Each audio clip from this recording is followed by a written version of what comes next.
ವಿಶ್ವ ಪ್ರಸಿದ್ಧವಾಗಿರುವಂತಹ ತಿರುಪತಿ ತಿಮ್ಮಪ್ಪನ ಸಾನ್ನಿಧ್ಯದಲ್ಲಿ ನಿನ್ನೆ ರಾತ್ರಿ ನಡೆದಿರುವಂತಹ ಭೀಕರ ಕಾಲ್ತುಳಿತದ ಅಪ್ಡೇಟೆಡ್ ವಿಚಾರಗಳನ್ನು ನೋಡ್ತಾ ಹೋಗೋಣ. ಸೊ ತಿರುಪತಿ ತಿಮ್ಮಪ್ಪನ ಸಾನ್ನಿಧ್ಯದಲ್ಲಿ ವರ್ಷಂ ಪ್ರತಿಯಂತೆ ಈ ವರ್ಷವೂ ಕೂಡ ವೈಕುಂಠ ಏಕಾದಶಿಗೆ ಸಂಬಂಧಪಟ್ಟಂತೆ ಬರದ ಸಿದ್ಧತೆಗಳು ಒಂದು ಕಡೆ ನಡೀತಾ ಇತ್ತು. ಆದರೆ ಈ ವೇಳೆಯಲ್ಲಿ ನಡೆದಿರುವಂತಹ ಭೀಕರ ಕಾಲ್ತುಳಿತ ಈಗ ಆಂಧ್ರ ಪ್ರದೇಶ ಸರ್ಕಾರ ಕೂಡ ಈ ವಿಚಾರದಲ್ಲಿ ಎಚ್ಚರಿಕೆಯನ್ನ ನಡೆದುಕೊಂಡಿರುವಂಥದ್ದು. ವೈಕುಂಠ ಏಕಾದಶಿ ಪ್ರಯುಕ್ತವಾಗಿ ನಿನ್ನೆ ಬೆಳಗ್ಗಿನಿಂದ ಸರ್ವದರ್ಶನದ ಟಿಕೆಟ್ ಅನ್ನು ವಿತರಣೆ ಮಾಡಲಾಗ್ತಾ ಇತ್ತು. ವೈಕುಂಠ ಏಕಾದಶಿಗೆ ಸಂಬಂಧಪಟ್ಟಂತೆ ನಾಳೆ ಮತ್ತು ನಾಡಿದ್ದು ಮತ್ತು 11ನೇ ತಾರೀಕು 3 ದಿವಸಗಳ ಕಾಲ ನಡೆಯುವಂಥ ವೈಕುಂಠ ಏಕಾದಶಿಗೆ ನಿನ್ನೆಯಿಂದಲೇ ಇವತ್ತು ಟಿಕೆಟ್ ಅನ್ನು ನೀಡಲಾಗಿತ್ತು. ಆದರೆ ನಿನ್ನೆಯಿಂದ ಅಲ್ಲಿ ಸರದಿ ಸಾಲಿನಲ್ಲಿ ಅನೇಕ ಜನ ಭಕ್ತಾದಿಗಳು ಸೇರಿದ್ರು. ತಿರುಪತಿ ತಿಮ್ಮಪ್ಪನ ವೈಕುಂಠ ದ್ವಾರ ದರ್ಶನದ ಟಿಕೆಟ್ ಅನ್ನು ಪಡೆಯಲು ಹಲವಾರು ಭಕ್ತಾಭಿಮಾನಿಗಳು ಮುಗಿಬಿದ್ದಿದ್ರು. ಸೊ ಇದರಿಂದಾಗಿ ನೂಕುನುಗ್ಗಲಾಗಿತ್ತು ಆ ಒಂದು ಪ್ರದೇಶದಲ್ಲಿ. ಈ ಸಂದರ್ಭ ಆದಂತಹ ಅವಘಡ ಈಗ ಇಡೀ ದೇಶವೇ ಈ ಒಂದು ಪ್ರದೇಶದತ್ತ ಬೊಟ್ಟು ಮಾಡುವಂತಹ ಪರಿಸ್ಥಿತಿ ಉಂಟಾಗಿರುವಂಥದ್ದು. ಯಾಕಂತ ಹೇಳಿದ್ರೆ ತಿಮ್ಮಪ್ಪನ ದರ್ಶನಕ್ಕಾಗಿ ಸುಮಾರು 4,000 ಭಕ್ತಾದಿಗಳು ಸೇರಿದ್ರು. ಟೋಕನಿಗೆ ಗೇಟ್ ತೆರೆಯುತ್ತಾ ಇದ್ದಂತೆ ಏಕಾಏಕಿಯಾಗಿ ಭಕ್ತರು ನುಗ್ಗಿದ್ದಾರೆ. ಸೊ ಈ ಸಂದರ್ಭದಲ್ಲಿ ಈ ಒಂದು ಅವಘಡ ನಡೆದಿರುವಂಥದ್ದು. ನಿನ್ನೆ ಮಧ್ಯಾಹ್ನದಿಂದ ಅಂದರೆ ಇವತ್ತು ಟಿಕೆಟ್ ಅನ್ನು ಇಶ್ಯೂ ಮಾಡುವಂತಹ ಪ್ರಕಟಣೆಯನ್ನ ಕೂಡ ಘೋಷಣೆ ಮಾಡಿತ್ತು ಸರ್ಕಾರ. ತಿಮ್ಮಪ್ಪನ ದರ್ಶನಕ್ಕಾಗಿ ಕಾದು ಕುಳಿತಿದ್ರು. ಈ ಒಂದು 4,000ಕ್ಕಿಂತಲೂ ಅಧಿಕ ಭಕ್ತಾದಿಗಳು ಅಲ್ಲಿ ನೀವು ಇದ್ರು. ಅದರಲ್ಲಿ 5 ಮಹಿಳೆಯರು ಸೇರಿದಂತೆ ಒಟ್ಟು 6 ಮಂದಿ ಈಗಾಗಲೇ ಕಾಲ್ತುಳಿತಕ್ಕೆ ಬಲಿಯಾಗಿರುವಂಥದ್ದು. ಅದರಲ್ಲಿ ಕರ್ನಾಟಕಕ್ಕೆ ಸಂಬಂಧಪಟ್ಟಂಥ ಒಬ್ಬಾಕೆ ಮಹಿಳೆಯು ಕೂಡ ಇದ್ದಾರೆ. ಕರ್ನಾಟಕ ಅಂತ ಅಲ್ಲ, ತಮಿಳುನಾಡು ಆಗಿರ್ಬೋದು ಅಥವಾ ಆಂಧ್ರ ಪ್ರದೇಶ ಸೇರಿದಂತೆ ಅನೇಕ ರಾಜ್ಯಗಳಿಗೆ ಸಂಬಂಧಪಟ್ಟಂಥ ಭಕ್ತಾದಿಗಳು ಕೂಡ ಸೇರುವಂತಹ ವಿಶ್ವಪ್ರಸಿದ್ಧ ತಿಮ್ಮಪ್ಪನ ಸಾನ್ನಿಧ್ಯ ಅದು. ಸುಮಾರು 40ಕ್ಕೂ ಹೆಚ್ಚು ಮಂದಿ ಭಕ್ತರಿಗೆ ಈಗಾಗಲೇ ಗಾಯ ಆಗಿರುವಂಥದ್ದು. ಈ ಪೈಕಿ 25ಕ್ಕಿಂತಲೂ ಹೆಚ್ಚು ಭಕ್ತರ ಸ್ಥಿತಿ ಗಂಭೀರ ಆಗಿದೆ. ಹಾಸ್ಪಿಟಲ್ಗಳಲ್ಲೂ ಕೂಡ ಅವರನ್ನು ಸೇರಿಸಿರುವಂಥದ್ದು. ಸ್ವಿಮ್ಸ್ ಆಸ್ಪತ್ರೆಯಲ್ಲಿ ಟಿಟಿಡಿ ಮತ್ತು ಪೊಲೀಸರ ನಡುವೆ ಹೊಂದಾಣಿಕೆ ಕೊರತೆಯಿಂದ ಈ ಘಟನೆ ನಡೆದಿದೆ ಅಂತ ಹೇಳಿ ಭಕ್ತರಿಗಾಗಲೇ ತಮ್ಮ ಆಕ್ರೋಶವನ್ನು ವ್ಯಕ್ತಪಡಿಸ್ತಾ ಇರುವಂಥದ್ದು. ಈ ವಿಚಾರಕ್ಕೆ ಸಂಬಂಧಪಟ್ಟಂತೆ ಸರಿಯಾದ ರೀತಿಯಲ್ಲಿ ಭದ್ರತೆಯನ್ನು ವ್ಯವಸ್ಥೆ ಮಾಡಿಕೊಳ್ಬೇಕಾಗಿತ್ತು. ವೈಕುಂಠ ಏಕಾದಶಿ ಸಂದರ್ಭ ಅನೇಕ ಭಕ್ತಾದಿಗಳು ಅಲ್ಲಿ ಸೇರ್ತಾರೆ. ಬಟ್ ಪೊಲೀಸ್ ಇಲಾಖೆ ಅಥವಾ ಸರ್ಕಾರದ ವೈಫಲ್ಯತೆ ಇದ್ದೇ ಇಲ್ಲಿ ಇರುವಂಥದ್ದು ಅನ್ನುವಂಥ ದೂರ ಇರುವಂಥದ್ದು. ಸರದಿ ಸಾಲಲ್ಲಿ ಕಾಯ್ತಾ ಇದ್ದಂಥ ಭಕ್ತರು ಒಮ್ಮೆಂದೊಮ್ಮೆಲೆ ಗೆಟ್ಟಿನಿಂದ ನುಗ್ಗಿ ಬಂದದ್ದಾದ್ರೂ ಯಾಕೆ ಅನ್ನುವಂಥ ಪ್ರಶ್ನೆಗಳು. ಕಾಲ್ತುಳಿತಕ್ಕೆ ಅಸಲಿ ಕಾರಣಗಳು ಏನು, ಅಲ್ಲಿ ಏನು ನಡೆಯಿತು? ವೈಕುಂಠ ಏಕಾದಶಿಗೋಸ್ಕರ ಭಕ್ತಾದಿಗಳು ದೇವರ ದರ್ಶನಕ್ಕೋಸ್ಕರ ಬಂದಿರ್ತಾರೆ. ಅಂತಹ ಸಂದರ್ಭದಲ್ಲಿ ಇಂಥ ಅವಘಡ ನಡೆಯೋದಕ್ಕೆ ಪ್ರಮುಖ ಕಾರಣಗಳು ಏನು ಅನ್ನುವಂಥದ್ದು. ಜನವರಿ 10, 11 ಮತ್ತು 12ರಂದು ವೈಕುಂಠ ಏಕಾದಶಿಯ ಪ್ರಯುಕ್ತ ಜನವರಿ 9ರ ಬೆಳಿಗ್ಗೆ 5 ಗಂಟೆಯಿಂದ ದರ್ಶನಕ್ಕೆ ಟಿಕೆಟ್ ಅನ್ನ ಇಶ್ಯೂ ಮಾಡಲಾಗ್ತಾ ಇತ್ತು.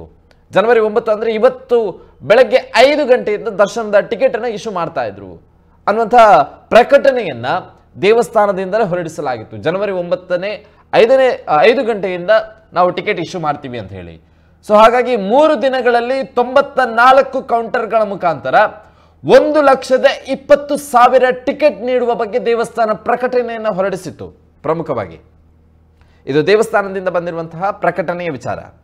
ಈ ಪ್ರಕಟಣೆಯ ಅಂಶವಾಗಿ ಇವತ್ತು ಬೆಳಿಗ್ಗೆ 5 ಗಂಟೆ ಅಂತ ಹೇಳಿದ್ರೆ ಇವತ್ತು ಬೆಳಿಗ್ಗೆ 5 ಗಂಟೆಯಿಂದ ಟಿಕೆಟ್ ಇಶ್ಯೂ ಮಾಡ್ತೀವಿ, ಆದರೆ ಭಕ್ತಾದಿಗಳು ನಮಗೆ ಟಿಕೆಟ್ ಸಿಗೋದಿಲ್ಲ ಅಂತ ಹೇಳಿ ಆಲ್ರೆಡಿ ನಿನ್ನೆ ಸಂಜೆಯಿಂದಲೇ ಅಲ್ಲಿ ಜಮಾಯಿಸಿದ್ರು. ಸರ್ವದರ್ಶನ ಟಿಕೆಟ್ ಪಡೆಯೋದಕ್ಕೆ ಬುಧವಾರ ಸಂಜೆಯಿಂದಲೇ ದೇವಸ್ಥಾನದ ಟಿಕೆಟ್ ಕೌಂಟರ್ ಬಳಿ ಸಾವಿರಾರು ಭಕ್ತರು ಸೇರಿದ್ರು. ಅಂದಾಜು ಲೆಕ್ಕದ ಪ್ರಕಾರ 4,000ಕ್ಕಿಂತಲೂ ಅಧಿಕ ಭಕ್ತಾದಿಗಳಲ್ಲಿ ಸೇರಿದ್ರು ಅನ್ನುವಂತಹ ಮಾಹಿತಿಗಳು ಕೂಡ ಇರುವಂಥದ್ದು. ನಾವೀಗ ದೃಶ್ಯದಲ್ಲಿ ನೋಡ್ತಾ ಇದ್ದೀವಿ. ಈ ದೃಶ್ಯ ನಿನ್ನೆಯ ದಿವಸ ಸಂಜೆಯ ರಾತ್ರಿಯ ವೇಳೆ ದೃಶ್ಯ ಇದು. 4,000ಕ್ಕಿಂತಲೂ ಅಧಿಕ ಭಕ್ತಾದಿಗಳಲ್ಲಿ ಸೇರಿದ್ರು. ನೂಕುನುಗ್ಗಲಿತ್ತು.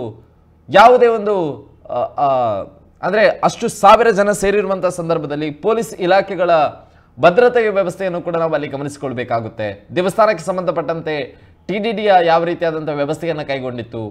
ಬಟ್ ಅಲ್ಲಿ ತುಂಬಾನೇ ನೂಕುನುಗ್ಗಲುಗಳಿತ್ತು. ಕೆಲವೊಂದು ಮೂಲಗಳ ಪ್ರಕಾರ ಅಲ್ಲಿ ಸೇರಿದ್ದಂತಹ ವ್ಯಕ್ತಿಗಳಲ್ಲಿ ಒಬ್ಬ ವ್ಯಕ್ತಿಗೆ ಅಸ್ವಸ್ಥರಾಗಿದ್ರು. ಅವರನ್ನ ಗೇಟಿನಿಂದ ಹೊರಗೆ ರಕ್ಷಣೆ ಮಾಡುವಂತಹ ಸಂದರ್ಭದಲ್ಲಿ ಒಂದು ಬಾರಿ ಗೇಟನ್ನು ಓಪನ್ ಮಾಡಲಾಗಿತ್ತು. ಆಗ ಸೇರಿದಂಥ ಭಕ್ತಾದಿಗಳು ನಾವು ಅದಕ್ಕಿಂತ ಮುಂಚಿತವಾಗಿ ಬಂದ ಅಲ್ಲಿ ಕ್ಯೂ ಅಲ್ಲಿ ನಿಂತಿದ್ವಿ. ಈ ಸಂದರ್ಭದಲ್ಲಿ ನಮ್ಮನ್ನ ಬಿಟ್ಟು ಆ ಕೆಲವೊಂದು ವ್ಯಕ್ತಿಗಳನ್ನು ಮಾತ್ರ ಗೇಟ್ನ ಮುಖಾಂತರವಾಗಿ ಅವರನ್ನು ಪಾಸ್ ಮಾಡ್ತಾ ಇದ್ದಾರೆ ಅನ್ನುವಂತಹ ಆಕ್ರೋಶಗಳಿತ್ತು. ಆ ಒಂದು ಕಾರಣಕ್ಕೆ ಜನಗಳು ಒಮ್ಮಿಂದೊಮ್ಮೆಲೆ ಮುಗಿಬಿದ್ದಿದ್ದಾರೆ ಅನ್ನುವಂಥ ಕಾರಣಗಳನ್ನು ಕೆಲವೊಂದು ಮೂಲಗಳು ಹೇಳ್ತಾ ಇರುವಂಥದ್ದು. ಆದರೆ ಸ್ಪಷ್ಟವಾಗಿ ಅಲ್ಲಿ ಏನಾಯಿತು ಅನ್ನುವಂಥ ಚಿತ್ರಣಗಳು ಕೂಡ ಇಲ್ಲದೇ ಇರುವಂಥದ್ದು. ಅಂದರೆ ತಿರುಪತಿಯಲ್ಲಿ ಈಗಾಗಲೇ 6 ಮಂದಿ ಈ ಒಂದು ಪ್ರಕರಣಕ್ಕೆ ಸಂಬಂಧಪಟ್ಟಂತೆ ಸಾವನ್ನಪ್ಪಿರುವಂಥದ್ದು. ಇದರ ಕಂಪ್ಲೀಟ್ ಆಗಿರುವಂಥ ಡೀಟೇಲ್ಸ್ಗಳು ಏನು ಅನ್ನುವಂಥದ್ದು ಕೂಡ ಈಗ ನಾವು ನೋಡೋಣ. ಸೊ ಈ ಪ್ರಕರಣಕ್ಕೆ ಸಂಬಂಧಪಟ್ಟಂತೆ ಓಕೆ, ಈಗ ತಿರುಪತಿಯಲ್ಲಿ ಏನೆಲ್ಲ ಆಗ್ತಾ ಇದೆ, ಇಷ್ಟಕ್ಕೆಲ್ಲ ಕಾರಣಗಳು ಏನು ಅನ್ನುವಂಥದ್ದನ್ನು ನಾವು 1 by 1 ಆಗಿ ನೋಡ್ತಾ ಇದ್ವಿ. ಬಟ್ ಇದೆಲ್ಲದರ ಒಂದು ಸಂಪೂರ್ಣ ವಿವರಗಳು ಸಿಗಬೇಕು ಅಂತ ಹೇಳಿದ್ರೆ ನೇರವಾಗಿ ಅಲ್ಲಿಂದಲೇ ನಮ್ಮ ಜೊತೆ ನೇರ ಸಂಪರ್ಕದಲ್ಲಿ ತೆಲಂಗಾಣದ ಶಾಸಕರು ಸಿಟ್ಟಿಂಗ್ MLA ಅವರು ನಮ್ಮ ಜೊತೆ ನೇರ ಸಂಪರ್ಕದಲ್ಲಿ ಜಾಯ್ನ್ ಆಗ್ತಾ ಇದ್ದಾರೆ ನಮ್ಮ ಟಿವಿಯ ಜನಧ್ವನಿಯಲ್ಲಿ. ಈಗ ತಿರುಪತಿಯಿಂದ ನೇರ ಸಂಪರ್ಕದ ಮುಖಾಂತರ ಅಲ್ಲಿಯ ಪಿನ್ ಟು ಪಿನ್ ಡೀಟೇಲ್ಸ್ ಅನ್ನು ಪಡ್ಕೊಳ್ಳೋಣ. ಸೊ ನಮ್ಮ ಜೊತೆ ತೆಲಂಗಾಣ ನಾಗರ್ಕರ್ನೂಲ್ನ ಶಾಸಕರಾಗಿರುವಂತಹ ಸಿಟ್ಟಿಂಗ್ MLA ಕುಚುಕುಳ್ಳ ರಾಜೇಶ್ ರೆಡ್ಡಿ ಅವರು ನಮ್ಮ ಜೊತೆ ಕಾರ್ಯಕ್ರಮದಲ್ಲಿ ಜಾಯ್ನ್ ಆಗ್ತಾ ಇದ್ದಾರೆ. ಸರ್ ನಮಸ್ತೆ. ನಮಸ್ಕಾರ. ನಮಸ್ತೆ, ಕೇಳಿಸ್ತಾ ಇದೆ ಸರ್ ನನ್ನ ಧ್ವನಿ? ಪರ್ಫೆಕ್ಟ್ ಕೇಳ್ತಾ ಇದೆ. ಓಕೆ ಓಕೆ, ತಾವೀಗ ಅಟ್ ಪ್ರೆಸೆಂಟ್ ತಿರುಪತಿಯಲ್ಲಿ ಇದ್ದೀರಾ? ಹೌದು, ತಿರುಮಲ ಅಲ್ಲಿ ಇದ್ದೀನಿ ಮೇಲೆ. ಓಕೆ ಓಕೆ, ಈಗ ಸದ್ಯಕ್ಕೆ ಅಲ್ಲಿಂದ ಸಿಗ್ತಾ ಇರುವಂತಹ ಮಾಹಿತಿಯ ಪ್ರಕಾರ 6 ಜನ ಕಾಲ್ ತುಳಿತಕ್ಕೆ ಒಳಗಾಗಿದ್ದಾರೆ, 6 ಜನ ಸಾವನ್ನಪ್ಪಿದ್ದಾರೆ, ಹಲವರಿಗೆ ಗಾಯಗಳಾಗಿದೆ ಅನ್ನುವಂತ ಮಾಹಿತಿಗಳಿದೆ. ಸೊ ಒಟ್ಟಾರೆಯಾಗಿ ಏನಾಯ್ತು ನಿನ್ನೆ ದಿವಸ ಅಂತ ಹೇಳಿ? ಇವತ್ತು ನಾಳೆ 10th ವೈಕುಂಠ ಏಕಾದಶಿ ಅಂತ ಒಂದು ಮುಕ್ಕೋಟಿ ಏಕಾದಶಿ ಅಂತ ಒಂದು ವೆಂಕಟೇಶ್ವರ ಸ್ವಾಮಿಗೆ ಒಂದು ಇಂಪಾರ್ಟೆಂಟ್ ಡೇ ಅದು. ಖಂಡಿತ. ನಿನ್ನೆ ಏನ್ ಮಾಡಿದ್ರು, ಅದು ಆ ವೈಕುಂಠ ಏಕಾದಶಿಗೆ ಕೌಂಟರ್ಸ್ ಓಪನ್ ಮಾಡಿದ್ರು ಟಿಕೆಟ್ ಟೋಕನ್ಸ್ಗೋಸ್ಕರ. ಅದು ಸುಮಾರು 9 ಕೌಂಟರ್ಸ್ ಓಪನ್ ಮಾಡಿದರೆ, ಮತ್ತೆ ಒಂದು ಸಾರಿ ಓಪನ್ ಮಾಡಿದ ತಕ್ಷಣನೇ ಎಲ್ಲ ಜನರು ಫ್ರಮ್ ತಮಿಳ್ನಾಡು, ಕರ್ನಾಟಕ, ಆಂಧ್ರ, ತೆಲಂಗಾಣ ಎಲ್ಲ ಇಂದ ಬಂದ್ರು. ಇದು ಯಾಕಂದ್ರೆ ಇದು 10 ದಿನ ಆಕ್ಚುಲಿ ಮುಂದೆ ಅದು ಒಂದು 4-5 ವರ್ಷ ಮುಂಚೆ it used to be only 1 day. ಈಗ ಏನ್ ಮಾಡಿದ್ರು, ವೈಕುಂಠ ಏಕಾದಶಿ ವೈಕುಂಠ ದ್ವಾರ 10 ದಿನ ಓಪನ್ ಮಾಡಿ ಇಡ್ತಾರೆ ಈಗ, ಯಾಕಂದ್ರೆ ರಶ್ ಜಾಸ್ತಿ ಆಗಿದೆ ಅಂತ. ಬಟ್ ನಿನ್ನೆ ಟಿಕೆಟ್ ಟೋಕನ್ಗೋಸ್ಕರ 90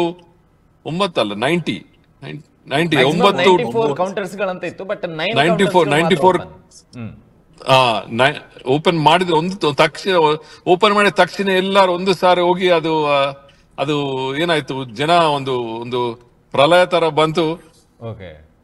ಇದು ಸ್ಟ್ಯಾಂಪೀಡ್ ಆಗಿದೆ. ನಮ್ ಕನ್ನಡ ಸ್ವಲ್ಪ ಸರ್, ತಾವು ತೆಲಂಗಾಣದಲ್ಲಿ ಇದ್ದುಕೊಂಡು ಇಷ್ಟು ಸ್ಪಷ್ಟವಾಗಿ ಕನ್ನಡವನ್ನ ಮಾತಾಡ್ತಾ ಇದ್ದಾರೆ, ಅದು ಖುಷಿ ಇದೆ. Thank you. ಸೊ ಅದಕ್ಕೆ ಒಂದು ಸಾರಿ ಹಂಗೆ ಆಗಿ 6 ಜನ ಡೆತ್ ಆಗಿದೆ. ಇನ್ನು ಸುಮಾರು ಜನಗೆ ಇಂಜುರಿ ಆಗಿದೆ, ಮತ್ತೆ ಇಂಜುರಿ ಏನು ಜಾಸ್ತಿ ಏನಾಗಿಲ್ಲ. ಬಟ್ ಪಾಪ 6 ಡಿವೋಟೀಸ್ ಯಾರಂದ್ರೆ ಎಲ್ಲೆಲ್ಲ ಊರಿನ ತಮಿಳ್ನಾಡು, ಕರ್ನಾಟಕದಿಂದ ಬಂದ್ರು, ಅವರು ಇದ್ರೆ 6 ಜನ ಅಲ್ಲಿ.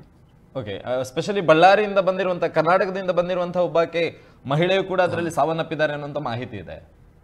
ಹೌದು, ಕರ್ನಾಟಕದಿಂದ ತಮಿಳ್ನಾಡು ಅವರು ಇದ್ದಾರೆ ಅಲ್ಲಿ ಅದರಲ್ಲಿ.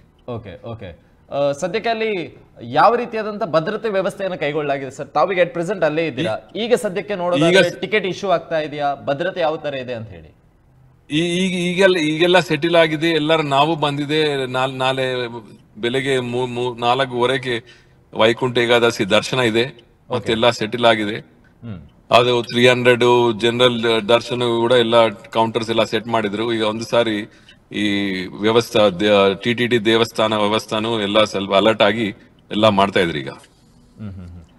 ಸೊ ನಾಳೆ ಬೆಳಿಗ್ಗೆ 3:30ಕ್ಕೆ ದೇವರ ದರ್ಶನ ಅಲ್ಲ, 4:30ಕ್ಕೆ 4:30ಕ್ಕೆ ನಾಳೆ ಬೆಳಿಗ್ಗೆಯಿಂದ. ಈಗಲೂ ಕೂಡ ಟೋಕನ್ ನೀಡೋದ್ರಲ್ಲಿ ಯಾವುದೇ ರೀತಿಯಾದಂತಹ ತೊಂದರೆಗಳಿಲ್ಲ, ಟೋಕನ್ ಅನ್ನ ನೀಡ್ತಾ ಇದ್ದಾರೆ. ನಿನ್ನೆ ಕಾಲ್ ತುಳಿತದ ಘಟನೆ ನಡೆದ ಬಳಿಕವೂ ಕೂಡ. ಹೌದು, ಇದು ವರ್ಷಕ್ಕೆ ಒಂದೇ ಸಾರಿ ಬರ್ತದಲ್ಲ, ಅದಕ್ಕೆ ಸ್ವಲ್ಪ ಎಲ್ಲ ಏಕಾದಶಿ, ವೈಕುಂಠ ಏಕಾದಶಿ ವೆರಿ ಆಸ್ಪಿಷಿಯಸ್. ಸರ್ಕಾರದಿಂದ ಯಾವ ರೀತಿಯಾದಂತಹ ಭದ್ರತೆ ಕೈಗೊಳ್ಳಲಾಗಿದೆ ಸರ್ ಈಗ ಚಂದ್ರಬಾಬು ನಾಯ್ಡು ಅವರಿಂದ? ಈಗ ನಿನ್ನೆ ನ್ಯೂಸ್ ಸಿಕ್ಕಿದ ಇಮಿಡಿಯೇಟ್ಲಿ ಚಂದ್ರಬಾಬು ನಾಯ್ಡು ಅವರು ಬಂದಿದ್ರ ಅಂತ ಇಲ್ಲಿಗೆ. ಎಲ್ಲ ಬೆಳಗ್ಗೆ ಬಂದು ಎಲ್ಲ ಇನ್ಕ್ಲೂಡಿಂಗ್ ಅವ್ರ ಕ್ಯಾಬಿನೆಟ್ ಅವರೆಲ್ಲ ಬಂದ್ರು ಇಲ್ಲಿ. ಎಲ್ಲ ಅರೇಂಜ್ಮೆಂಟ್ಸ್ ನೋಡ್ಕೊಂಡು ಆ ಡೆತ್ ಆಗಿದ್ರಲ್ಲ, ಅವ್ರಿಗೆ ಹೋಗಿ ಎಲ್ಲ ಹಾಸ್ಪಿಟಲ್ ಹೋಗಿ ನೋಡಿದ್ರಂತ ಅಂತ ನ್ಯೂಸ್ ಬರ್ತಾ ಇದೆ ಇಲ್ಲಿ. ಬಟ್ ವಿಪಕ್ಷದ ವಾದನೂ ಕೂಡ ಇದೆ, ಸರ್ಕಾರದ ವೈಫಲ್ಯತೆಯಿಂದಾಗಿ ಇಂತಹ ಘಟನೆ ಸಂಭವಿಸಿತು ಅಂತ ಹೇಳಿ. ಆ ತರ ಏನಿಲ್ಲ. ಈಗ ಆ ತರ ಏನಿಲ್ಲ. ಈಗ ಸುನಾಮಿ ಬಂದ್ರೆ ಅದಕ್ಕೆ ಗವರ್ಮೆಂಟ್ ಪ್ರಾಬ್ಲಮ್ ಅಲ್ಲ ಅದು ಎಲ್ಲ 90 ಕೌಂಟರ್ಸ್ ಯಾವಾಗ ಮಾಡ್ಲಿಲ್ಲ ಅಂತ. ಹಾ ಫಸ್ಟ್ ಟೈಮ್ 90 ಕೌಂಟರ್ಸ್ ಮಾಡಿದ್ರು. ಸ್ವಲ್ಪ ಓಪನ್ ಮಾಡಕ್ಕೆ ಸ್ಟಾರ್ಟ್ ಮಾಡಿದ್ರು. ಒಂದು ಸಾರಿ ಜನ ಕಂಟ್ರೋಲ್ ತಪ್ಪು ಬಂದ್ರಂತ. ಓಕೆ, ಸದ್ಯಕ್ಕೆ ಅಲ್ಲಿನ ಪರಿಸ್ಥಿತಿ ಯಾವ ತರ ಇದೆ ಸರ್? ಈಗಲೂ ಕೂಡ ಜನಸಂಖ್ಯೆ ಜಾಸ್ತಿ ಆಗಿದೆ, ಜನದಟ್ಟಣೆ ಇನ್ನೂ ಕೂಡ ಜಾಸ್ತಿ ಆಗಿ ಬರ್ತಾ ಇದ್ದಾರೆ. ಎಷ್ಟು ಜನ ಸೇರಬಹುದು ಅನ್ನೋ ನಿರೀಕ್ಷೆ ಇದೆ? They are expecting more then some lakhs of people ಈಗ. ಬಟ್ ನೋಡ್ಬೇಕು, ನಾವೇನಂದ್ರೆ ನಮಗೆ VIP ದರ್ಶನ ಎಲ್ಲ ಬೆಳಗ್ಗೆ 4:15 ಸ್ಟಾರ್ಟ್ ಆಗ್ತಾ ಇದೆ. ಓಕೆ, ಅಂದ್ರೆ ಅದು ಇಮಿಡಿಯೇಟ್ಲಿ ಆಫ್ಟರ್ ದಟ್ ಪ್ರಾಬ್ಲಿ 8:30 9:30 ಎಲ್ಲ ಜನರಲ್ ದರ್ಶನ ಸ್ಟಾರ್ಟ್ ಆಗತ್ತೆ. ಈಗ ನಾನು ಅಲ್ಲೇ ಮೇಲೆ ತಿರುಮಲಲ್ಲಿ ಇದ್ದೀನಿ. ಫುಲ್ ಜನ ಜಾಸ್ತಿ ಇದೆ ಇಲ್ಲಿ. ನಾನು ಯಾವಾಗ್ಲೂ ನೋಡ್ಲಿಲ್ಲ. ತಮಗೆ ಟಿಕೆಟ್ ಸಿಕ್ಕಿದೆಯಾ ಸರ್ ಈಗ ನಾಳೆ ಸರ್ವ ಸೇವೆಗೆ ಸಂಬಂಧಪಟ್ಟಂತೆ? ನಮ್ಗೆ ಈ ಬೆಳಗ್ಗೆ 4:15 VIP ದರ್ಶನ MLA ಮಿನಿಸ್ಟರ್ಸ್ಗೆಲ್ಲ ಬೆಳಗ್ಗೆ ಫಸ್ಟ್ 4:15 ಸ್ಟಾರ್ಟ್ ಮಾಡಿ ಅದು ಪ್ರೋಟೋಕಾಲ್ ದರ್ಶನ ಇರುತ್ತೆ. ಅದು ಅದು ಮುಗಿದ ಮೇಲೆ ಜನರಲ್ ದರ್ಶನ ಸ್ಟಾರ್ಟ್ ಆಗತ್ತೆ ಏಕಾದಶಿಗೆ. ಸೊ ಭದ್ರತೆಗೆ ಸಂಬಂಧಪಟ್ಟಂತೆ ಈ ಜನ ಜಾಸ್ತಿ ಇದೆ ಅಂತಾನೆ ಈ ವೈಕುಂಠ ಏಕಾದಶಿ ಯಾವ್ದಂದ್ರೆ ಆ ಡೋರ್ ಓಪನ್ ಮಾಡ್ತಾರಲ್ಲ ದಕ್ಷಿಣ ದ್ವಾರ, ಅದು ಉತ್ತರ ದ್ವಾರ ಅದು 10 ದಿನ ಓಪನ್ ಮಾಡಿ ಇಡ್ತಾ ಇದ್ದಾರೆ ಈಗ. ಅದಕ್ಕೆ ಈ ರಶ್ ಕಮ್ಮಿ ಮಾಡ್ಲಿಕ್ಕೆ. ಸೊ ಈಗ ಸರ್ಕಾರದಿಂದಲೂ ಕೂಡ ತೊಂದರೆಯಲ್ಲಿ ಅಥವಾ ಸಾವನ್ನಪ್ಪಿದವರ ಕುಟುಂಬಗಳಿಗೆ 25 ಲಕ್ಷ ರೂಪಾಯಿಯಷ್ಟು ಘೋಷಣೆಯೂ ಕೂಡ ಆಗಿದೆ. ಹೌದು. ಥ್ಯಾಂಕ್ ಯು ಸರ್, ನಮ್ಮ ಜೊತೆ ಕಾರ್ಯಕ್ರಮದಲ್ಲಿ ಭಾಗವಹಿಸಿರೋದಕ್ಕೆ. ನೇರವಾಗಿ ತಿರುಮಲದಿಂದಲೇ ನಮ್ಮ ಜೊತೆ ನೇರ ಸಂಪರ್ಕದ ಜೊತೆಗೆ ಹಲವಾರು ವಿಚಾರವನ್ನು ಕೂಡ ಹಂಚಿಕೊಂಡಿದ್ದೀರಾ. ಧನ್ಯವಾದಗಳು. ಸ್ಪೆಷಲಿ ಕನ್ನಡದಲ್ಲಿ ನಮ್ಮ ಜೊತೆ ವಿಶ್ಲೇಷಣೆಯನ್ನು ಕೂಡ ನೀಡಿದ್ರಿ, ಮಾಹಿತಿಯನ್ನ. ಧನ್ಯವಾದಗಳು sir. Thank you very much. ನಾನು 20 ವರ್ಷ ಆದ್ಮೇಲೆ ಫಸ್ಟ್ ಟೈಮ್ ಕನ್ನಡದಲ್ಲಿ ಮಾತಾಡ್ತಾ ಇದ್ದೀನಿ. Okay thank you sir. Thank you very much.